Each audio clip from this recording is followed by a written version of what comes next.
Hello दोस्तों, नमस्कार। स्वागत है आपका एग्रीसेल यूट्यूब चैनल पर। दोस्तों, आज की इस वीडियो के माध्यम से आपको बतलाएंगे मिर्च की उन्नत खेती की ए टू जेड संपूर्ण जानकारी। चिली फार्मिंग, मिर्च की खेती कब और कैसे करना चाहिए, यदि एक नया फार्मर मिर्च की खेती करे तो कौन सी वैरायटी का चुनाव करे, कितनी दूरी पर आपको पौधरोपण करना चाहिए, और साथ ही दोस्तों उर्वरक खाद की जो मात्रा है, वायरस रोग आता है, लाइफ साइकिल, नेट प्रॉफिट के साथ साथ संपूर्ण जानकारी, क्योंकि मिर्च की फसल पर कई प्रकार की बीमारी आती हैं, उनका इलाज, उपाय, समाधान, लागत, लाभ, मुनाफा के साथ साथ संपूर्ण जानकारी शेयर करेंगे। तो चैनल को सब्सक्राइब कर लीजिए। चलिए शुरू करते हैं।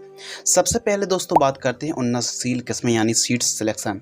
हर एक किसान भाई जानना चाहता है कि वे कौन सी बेस्ट वैरायटी हैं जिनका उत्पादन काफ़ी अच्छा है। तो आइए बात करते हैं। भारत भर में सैकड़ों वैरायटी हैं, लेकिन अच्छा उत्पादन देने वाली किस्में नंबर 1 है चिगरू की जो पद्मा चिली आती है, ये भी काफ़ी अच्छी है। इसके अलावा एडवांटा गोल्डन सीड्स की सामा के नाम से आती है, सेमनिस कंपनी की 1452 के नाम से आती है। इसके अलावा दोस्तों एडवांटा गोल्डन सीड्स की AK47 और एक्सल की 502 चिली जो कि अचार मिर्च के लिए काफ़ी ज़्यादा फेमस है, और राशि हाईवेज की ईगल 151 जैसी किस्मों को आप लगा सकते हैं। इसके अलावा और भी किस्में हैं, इनका उत्पादन काफ़ी बढ़िया है, रोग बीमारी इन किस्मों में काफ़ी कम आती है। प्रति एकड़ सीड्स के ऊपर दोस्तों बात करते हैं तो 1 एकड़ में यदि आप वैज्ञानिक तरीके से मिर्च की खेती कर रहे हैं तो 80 ग्राम से लेकर 100 ग्राम सीड्स की रिक्वायरमेंट पड़ेगी 1 एकड़ में, और संपूर्ण जानकारी प्रति एकड़ की दर शेयर करेंगे। 1 एकड़ में 43,560 स्क्वायर फीट होते हैं। प्लांट डिस्टेंस के ऊपर दोस्तों बात करते हैं तो पौधे से पौधे की दूरी 1 फीट और लाइन से लाइन की दूरी 4 फीट रखनी चाहिए। एक बेड पर सिंगल लाइन पर आपको रोपाई यानी प्लांटेशन करना चाहिए। मल्चिंग पेपर के ऊपर दोस्तों बात करते हैं तो 30 माइक्रोन का मल्चिंग पेपर काफ़ी अच्छा माना जाता है, क्योंकि मिर्च एक ऐसी फसल है जो कि यदि आप व्यवस्थित तरीके से, वैज्ञानिक तरीके से खेती करते हैं तो 7-8 महीने बड़े आराम से कम चल जाती है। तो 30 माइक्रोन का मल्चिंग पेपर आप लगा सकते हैं। कुछ किसान भाई 20-25 माइक्रोन का मल्चिंग पेपर लगाते हैं, वो फट जाता है, धूप में ख़राब हो जाता है। तो 30 माइक्रोन का मल्चिंग पेपर काफ़ी बढ़िया है। खरपतवार नियंत्रण के ऊपर दोस्तों बात करते हैं तो दोनों वेट के बीच में यदि खरपतवार उगता है तो फिर निराई गुड़ाई प्रॉपर आपको कराते रहना चाहिए, या फिर रासायनिक के लिए ग्लाइफोसेट 41% SL 200 लीटर पानी में 1 लीटर घोल करके स्प्रे कर सकते हैं। कुछ इस प्रकार दोनों वेटों के बीच में यह जो घोल है वो हमारी फसल पर नहीं पड़ना चाहिए। तो ज़्यादा बेस्ट है दोस्तों कि आप निराई गुड़ाई करें मज़दूरों की सहायता से, और साफ़ सफाई बहुत ज़्यादा ज़रूरी है हमारी मिर्च की फसल पर। यदि खरपतवार रहते हैं तो फिर वायरस को, कीटों को, थ्रिप्स माइट को बढ़ावा और भी ज़्यादा मिलता है। अनुकूल समय भी काफ़ी ज़्यादा ज़रूरी है यानी टाइमिंग। तो बरसात में जुलाई से अगस्त के मध्य आप रोपण कर सकते हैं। गर्मियों में नवंबर से दिसंबर के मध्य आप रोपण करेंगे तो बेहतरीन तरीके से फसल बढ़वार लेती है। बाकी आप 12 महीने मिर्च को लगा सकते हैं, लेकिन यह जो हमने समय बताया है ये काफ़ी ज़्यादा अनुकूल माना जाता है सीजन पर। बेसल डोज के ऊपर दोस्तों बात करते हैं, यानी जब आप बुआई करें यानी पौधरोपण करते समय, खेत तैयार करते समय कौन कौन सी खाद देनी चाहिए। तो यदि हल्की भूमि है तो 4 ट्रॉली गोबर की खाद एकदम पकी हुई होनी चाहिए। 100 kilogram SSP single super phosphate और उर्वरक खाद, इन सभी को मिक्स करना है ठीक तरीके से। और यदि दीमक की भी समस्या है तो रीजेंट फिर 5 किलोग्राम से लेकर 10 किलोग्राम इन सभी को मिक्स करना है, और जब आप वेट तैयार कर रहे हों तो उस समय आपको प्रयोग करना चाहिए। इसके अलावा दोस्तों उत्पादन के ऊपर बात करें तो यदि आप वैज्ञानिक तरीके से खेती करते हैं तो 40 टन, कम से कम 40 टन आप 1 एकड़ से पैदावार निकाल सकते हैं, बशर्ते आपकी मिर्च की फसल पर रोग बीमारी का प्रकोप ना हो। एकदम स्वस्थ फसल होनी चाहिए, हरी भरी फसल होनी चाहिए, साफ सफाई होना चाहिए, एकदम स्वस्थ रहेगी तो फिर उत्पादन बहुत अच्छा मिलेगा, और लाइफ साइकिल 8 महीने बड़े आराम से चल जाती है। बाजार भाव तो हमारे किसान भाइयों को 10 रुपये से लेके 20 रुपये के मध्य रेट देखने के लिए मिलता है। कीमतें और भी ज़्यादा ऊंची हो सकती हैं, यह मार्केट पर काफ़ी ज़्यादा डिपेंड करता है। लागत के ऊपर दोस्तों बात करते हैं तो जो लागत है ये मान लीजिए वैज्ञानिक तरीके से खेती करने पर 1.5 लाख रुपए के आसपास जो स्प्रे है, जो खाद है, जो भाड़ा है, किराया है, इसके अलावा लेबर का खर्च है, मजदूरी है, निराई गुड़ाई का जो खर्च है, स्प्रे का जो खर्च है, वो सभी इंक्लूडेड है। 1.5 लाख रुपए के आसपास 1 एकड़ में लागत लग जाती है। मुनाफा के ऊपर दोस्तों बात करते हैं, यदि 15 रुपये kg का रेट मिल जाता है 40 टन यानी 400 कुंटल, तो लगभग 6 लाख रुपए के आसपास मुनाफा हुआ। लागत घटा देंगे तो ये मान लीजिए 1.5 लाख लागत घटा देंगे तो 4.5 लाख रुपए के आसपास, कम से कम 4.5 लाख रुपए आप 1 एकड़ से कमाई कर सकते हैं मिर्च की फसल पर। लेकिन ये तो बेसिक जानकारी हो गई कि देखिए, उत्पादन बढ़ेगा, बाजार भाव अच्छे रहेंगे तो आमदनी बढ़ जाएगी। बाजार भाव पर काफ़ी ज़्यादा डिपेंड करते हैं। अब अगले विषय के ऊपर दोस्तों बात करते हैं, स्प्रे शेड्यूल की। काफ़ी ज़्यादा जो महत्वपूर्ण विषय है कि हमारी मिर्च की फसल पर कौन कौन सी बीमारी आती हैं, आ सकती हैं, और जो आ सकती हैं तो उनका इलाज भी क्या है। तो सबसे पहले हम समझते हैं कि वे कौन सी बीमारी हैं जो आ सकती हैं। तो ध्यान से फोटो पर आप देख सकते हैं, सुन सकते हैं, समझ सकते हैं और इलाज को भी आप फॉलो कर सकते हैं आवश्यकता अनुसार। तो प्रमुख रूप से थ्रिप्स आती है, सफ़ेद मक्खी, इसके अलावा माइट्स, फली छेदक का प्रकोप देखने के लिए मिलता है। इसके अलावा डाई बैग का प्रकोप देखने के लिए मिलता है। थ्रिप्स माइट्स तो प्रकोप ज़्यादा होता ही है मिर्च की फसल पर। इसके अलावा डाई बैग का प्रकोप भी देखने के लिए मिलता है। लेट ब्लाइट है, लीफ स्पॉट है, पाउडरी मिल्ड्यूड, डाउनी मिल्ड्यूड। लेकिन खासकर दोस्तों आपको बतला दें कि मिर्च की फसल पर विल्ट की समस्या काफ़ी ज़्यादा गंभीर है, सूखने की समस्या है। थ्रिप्स, माइट्स और वाइट फ्लाई, फली छेदक फ्रूटिंग स्टेज पर प्रकोप देखने के लिए मिलता है। और फल फूल ड्रॉपनेस और पोषक तत्वों की कमी के कारण भी उत्पादन घट सकता है। बढ़वार फसल नहीं ले रही, पीलापन है तो ह्यूमिक एसिड की पूर्ति करिए। जड़ों का ठीक तरीके से विकास हो तो निराई गुड़ाई तो ज़रूरी ही है। दोस्तों आपको ये भी देखना है कि क्या हमारी फसल पर रोग बीमारी का प्रकोप तो नहीं है। कुछ महत्वपूर्ण जानकारी शेयर करते हैं कि सफ़ेद मक्खी के लिए यदि कम स्प्रे करना पड़े तो इसके लिए पीला और नीला स्टिकी ट्रैप आपको लगाना चाहिए। थ्रिप्स के लिए नीला और सफ़ेद मक्खी के लिए, वाइट फ्लाई के लिए येलो ट्रैप लगाना चाहिए, जो कि स्टिकी ट्रैप आप फोटो पर देख रहे हैं। खेत के चारों साइड जितनी ज़्यादा साफ सफाई आप रखेंगे उतना ही जो सकिंग पेस्ट होते हैं, रस चूसक कीट होते हैं, उनका कंट्रोल काफ़ी बढ़िया देखने के लिए मिलेगा। खेत के चारों साइड 5 फीट वाली ग्रीन नेट भी आप खींच लीजिए। जंगली जानवर यदि परेशान करते हैं, जैसे सुअर है, बंदर है या फिर कोई और जंगली जानवर हैं, तो इनके लिए आप एक काम कर सकते हैं कि तारबंदी भी होना बहुत ज़्यादा ज़रूरी है। तो इस हिसाब से आवश्यकता अनुसार आपको फसल चक्र भी अपनाना है। लगातार उसी खेत पर बार बार मिर्च की खेती नहीं करना चाहिए।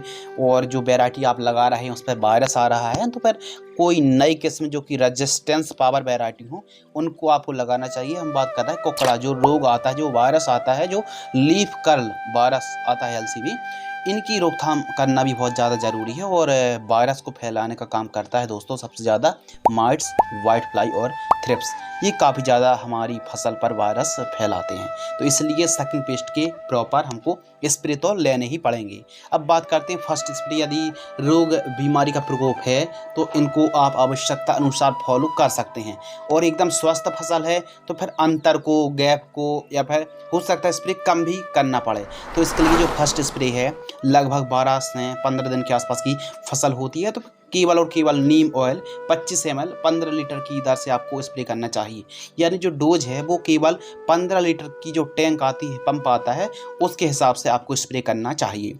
सेकंड स्प्रे 20 दिन की फसल होती है तो UPL की साफ फंगिसाइड 40 ग्राम, वायर की कॉन्फिडोर 15 ml 15 लीटर पानी में घोल करके स्प्रे करना चाहिए।